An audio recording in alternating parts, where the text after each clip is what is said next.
Hey everybody, welcome to this week's edition of 3 Minute Thursday. I am glad to be with you. Happy February. Hard to believe we are already here, but here we go, February of 2022. Today, I want to talk to you about a math equation that I can get behind. It's a fraction.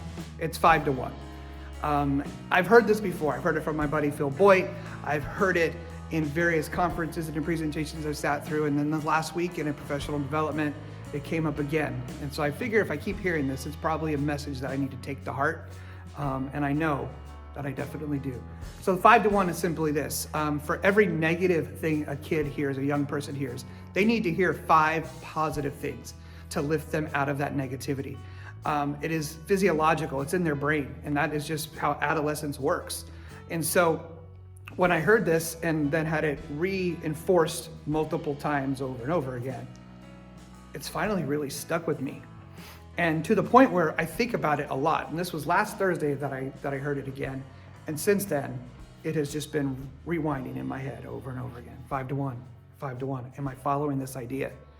You know, this isn't some like mindfulness trick that, you know, it's a little catch-all that we're kind of throwing out there. This is science. Every time a kid is taken down a notch, whether they're being yelled at by a coach or by a teacher or by a parent, it takes 5 positive interactions for that young person to bounce back. Think about that for a second. If you are a student leader watching this, you see it all the time with your friends and your classmates. Negativity weighs more than positivity. And because of that, we have to add more positives to the scale. We don't just want to balance it. We want to tip the scale towards the positive side of things for people. You know, I'm getting ready to introduce the Deep Kindness book by Houston Kraft to my freshman students in just a couple of weeks. And wanting for kids and young people to understand and embrace the idea of kindness to others is steeped in this idea of this positivity. And I know that some people will say, well, this is the new way of looking at things, and I have been accused of having this Pollyannish view of the world.